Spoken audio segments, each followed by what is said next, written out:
భక్తిరస సంగీత సంస్థ సత్కళవాహిని 55వ వార్షికోత్సవం సంస్థ వ్యవస్థాపకురాలు ఇయ్యుండి శ్రీనివాసమ్మ శత జయంతి వేడుకలు ఘనంగా జరుగుతున్నాయి. సత్కళవాహిని నిర్వాహకులు ఇవి కృష్ణమాచార్యుల పర్యవేక్షణలో చిన్నారులచే కీబోర్డ్ ప్లేతో గానం చేయించారు. సత్కళవాహిని నందు లక్ష్మీ శాంతి నిర్వహణలో ఘనంగా విద్యార్థులచే నృత్యం ప్రేక్షకులను ఎంతగానో ఆకట్టుకుంది. చిన్నారులకు గోపాల నరసరాజు, కృష్ణమాచార్యులు, మాకినేని సత్యనారాయణ చేతుల మీదుగా పార్టిసిపెంట్ సర్టిఫికేట్, మెమెంటో బహుమతులు అందజేశారు. ఈ కార్యక్రమంలో సత్కళవాహిని సంగీత సభ్యులు, నిర్వాహకులు, సంగీత ప్రియులు పాల్గొన్నారు.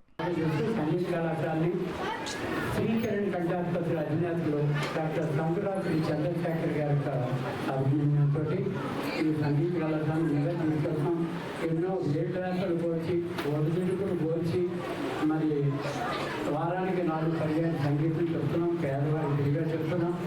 వైలన్, కీబోర్డు, వీణ, గాత్రం వంటి అంశాల్లో అక్కడ తర్ఫీదిస్తున్నాం.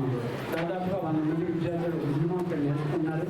తర్వాత చండీగఢ్ యూనివర్సిటీ వాళ్ళ యొక్క సంగీత పరీక్ష కూడా నిర్వహిస్తున్నారు. ఇంతవరకు మరి ఈ యొక్క పేరు మీద వాయించిన పిల్లలు 2 సంవత్సరాల నుంచి ఉన్నవాళ్ళు, 3 సంవత్సరాల వాళ్ళు, 4 రోజులు చేయని వాళ్ళు, వీళ్ళందరికీ ధన్యవాదాలు. ఎవరు కూడా సిన్సియర్గా 10 ఏళ్ళు నేర్చుకునే వాళ్ళు ఎక్కడో ఇంకొకరు ఉంటారు. మరి సంగీతం కొద్దిగా 5-6 సంవత్సరాలు మినిమం నేర్చుకుంటే సంగీత రంగానికి ఒక ప్రావీణ్యత వస్తుంది. 2 నెలలు నేర్చుకుని మన 6 నెలలకు వచ్చి 4 నెలలకు తెలుస్తుంది.